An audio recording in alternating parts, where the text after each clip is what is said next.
Okay, next thing we're going to do is go ahead. I've just pressed the plunger in so I could take the plastic buttstock away, and we're going to go ahead and look inside this pistol grip assembly real quickly.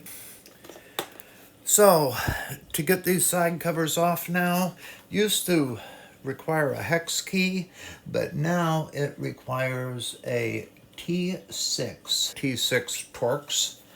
And my T6 is on which row? Okay, second from the top. I must have, there he is. So T6 and my little driver here. Just don't want you to lose that driver.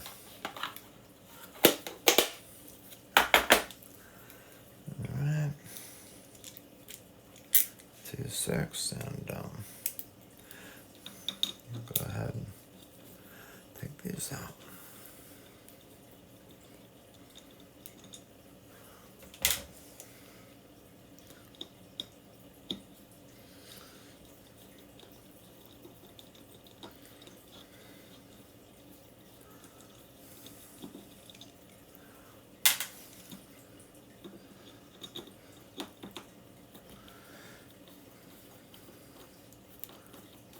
This plate is some kind of plastic or composite.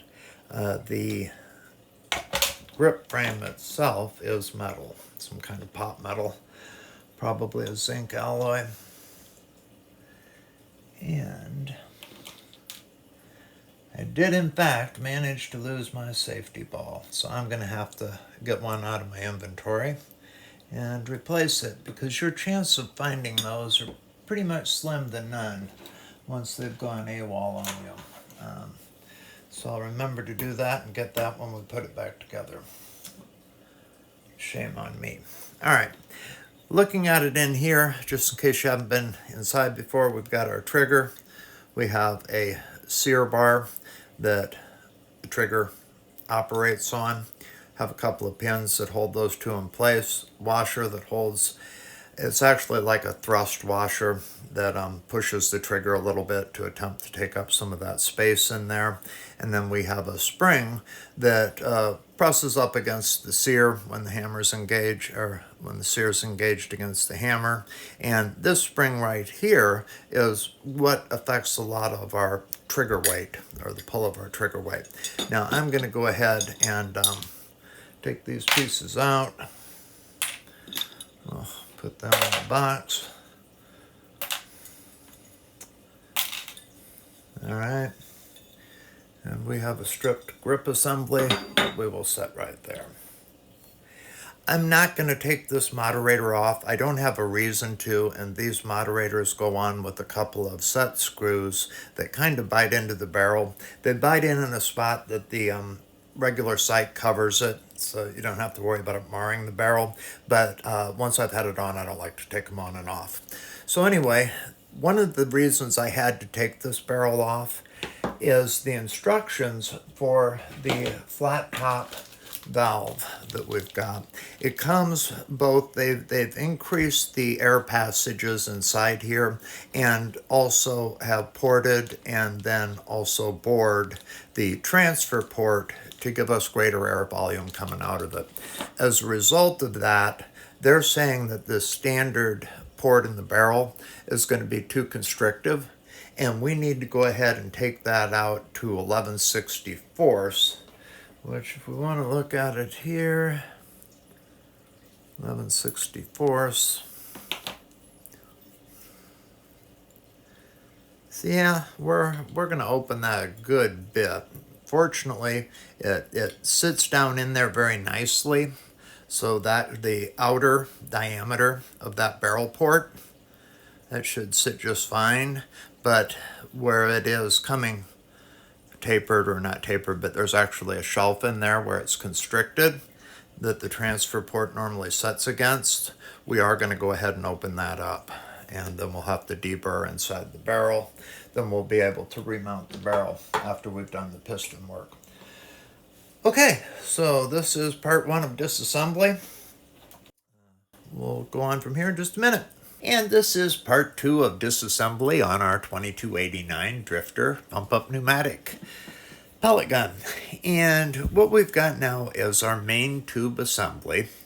And in the preceding steps, we removed the breech barrel and all of the top end, and then went ahead, most recently, removed the grip assembly.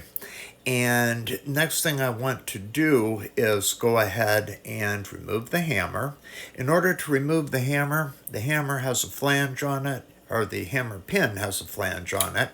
So we slide it all the way to the rear, and where the cutout allows us, we go ahead and pull that hammer pin out, toss that into our parts box, shake gently. Out comes our very well lubricated hammer. Surprised on that. They've got a good bit of lube on there. Very surprising. All right, and that's all that's going to come out this way. We want to remove the valve. And in order to remove the valve on any of the Crosman 2200 or 1300 series pump-up pneumatics, the valves come out from the front. So in order to do that, one of the things we have to do is remove the pump assembly and this front piece so that we can go ahead and push the valve out the front of the tube. In order to remove the pump assembly, they're fastened at the factory with roll pins. When you look at it, you can tell which side of the roll pin was hammered and which side of it was the pointy end, if you will, that they forced through. And we're going to go ahead and reverse that. Now, you can put these between the grips of a vise. You know, of course, you want to either wrap the tube or pad the vise grips. I happen to have this craft box that I drilled holes in years ago so that I can lay the assembly there. One of the things to do it properly that you need are a couple of punches. And for me, I really like using, well, you're going to require a 1/8 inch to drive it through the tube. And I like to grab one of the wider ones too, like a 5/16 or 1/4, to go ahead and get it moving with when we're starting. So now I can feel the hole beneath me. So all that I'm going to do here is reach around, grab my hammer. My handy hammer has 2 tips, got a rubber mallet on one end and a, quote, steel like on the other. I'm going to go ahead and start tapping that pin through. Get back on top of it.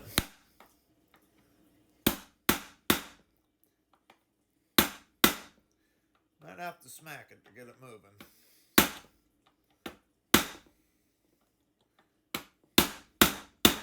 There we go. Now you'll see it's almost flush with the tube assembly. So I'm going to shift to a smaller diameter. And this is large enough that it doesn't go into the hole in the roll pin. It rides on the outside, but small enough I can force it through the hole in the tube.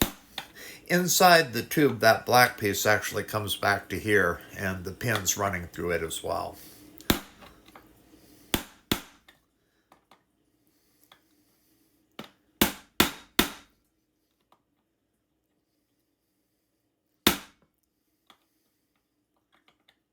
Almost there. There we go. Now we're moving again. There we go. Almost up. All right. That drops down to the lower level. Now I can go ahead and slide the front assembly off the barrel band, and that piece right there, drop that into the parts box.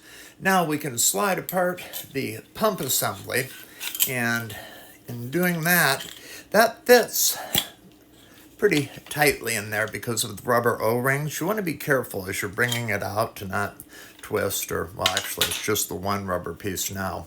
And what you just heard fall is the pin that links the pump piston to the pump handle assembly. If we needed to, we could go ahead and remove these screws take this off and we just have the sub-assembly here, which is made out of metal. But we're not going to do that. However, we have a couple of modifications to make. Let me retrieve our roll pin real quickly, even though I don't need it. That way I can put it in to the parts box. Get this out of the way, and we'll get our workspace back. Okay, now that we've set that aside, let's talk about some of the modifications we're going to have to do. And a couple of those involve a drill. We're going to use a power drill and 2 different bits in this set to modify 2 parts of our air gun. And those modifications are going to be done to the main tube itself, right here at the point of the pivot where the roll pin was that we just knocked loose. We're going to go ahead and install a solid stainless pump pin in there. This will last a lot longer, and this will preserve and not wear that circle to where it's an oval, like the roll pin will if we're doing extreme pumping on it. And in order to make that fit smoothly, we're going to go ahead and run a 3/16 inch drill through that hole to widen it up just a little bit. Some of them will fit, most of them won't. So we'll go ahead and ream it, if you will, with a 3/16 inch to make sure it fits when we put it back together. So that's one drilling operation we have ahead of us. The other drilling operation is to make room or make available air passage for the increased performance valve that we're installing. We need to go ahead and remove, let me see if I can get it on the camera. Yeah, remove that inside. Let's see if I can get it. There we go. Remove that inside portion of that hole. And we're going to do that with a 5/32, or excuse me. Yes. We'll do that with an 11/64, actually. I'll confirm that. I believe the instructions told me if I was doing it on a 22 caliber barrel, I wanted to go 11/64, and if I was doing it on a 177 caliber barrel, I should go slightly smaller at the 5/32. So those are 2 drilling operations we need to set up for. One for the barrel, another one for the main tube. Now, before we move on to modifying the main tube or any of our components, we've still got a stock valve in there that we're going to go ahead and push out of there and take a look at. Now, the easiest and safest way to do that is with a wooden dowel. We push from the rear to the front of the tube. Some people use the barrel, and that's okay too. I happen to have a wooden dowel, so we're going to use that. It's safe. And as you're pushing, remember the valve does have O-rings on it. Some of these edges are a little bit sharp, so we want to try and be smooth when we're going through there. The valve apparently got some air when I was working the handle to get it out, so you just heard that release. And then with a quick shove, she came out all the way. Now, this is very interesting to me. I was in a 1377 the other day, and they are using a new valve in those, whereas the 2289 valve, and boy, we've got some fluid in here, don't we? I'm a little bit surprised by that. This 2289 valve is what I was used to seeing inside the Crosman guns. All right, so we're going to go ahead and I'll actually wipe this off, and then we'll put it in our parts bin. Let me do that real quick. Okay, go ahead and wipe that off real quickly, as well as my hands.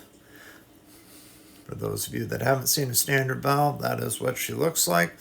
Pretty much just like the other one, except you'll see a more constricted area right there. And when you look inside this, if the lighting will allow us to see, the walls where this hole is drilled are just straight down.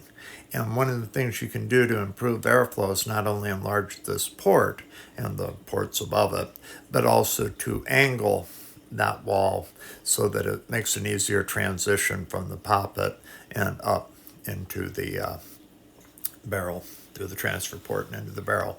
Now, I understood that anytime you ask pressurized air to change direction, like you are here, it's coming this way and we're doing basically a 90-degree turn to go up, you're going to lose about 30% of your power.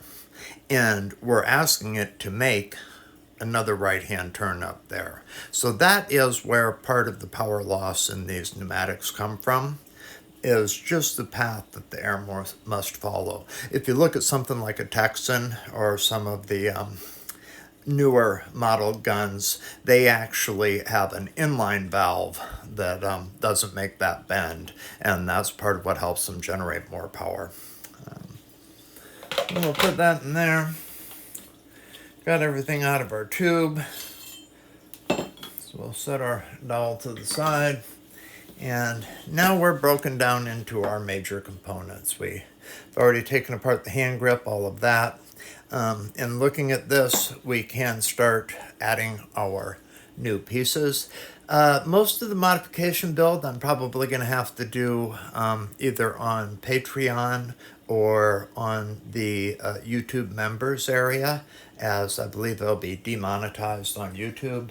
However, this is the complete disassembly, and even if it doesn't qualify for ad revenue, I want people to be able to do this on their own, so I will go ahead and up this to the normal YouTube, upload this, excuse me, to the normal YouTube channel.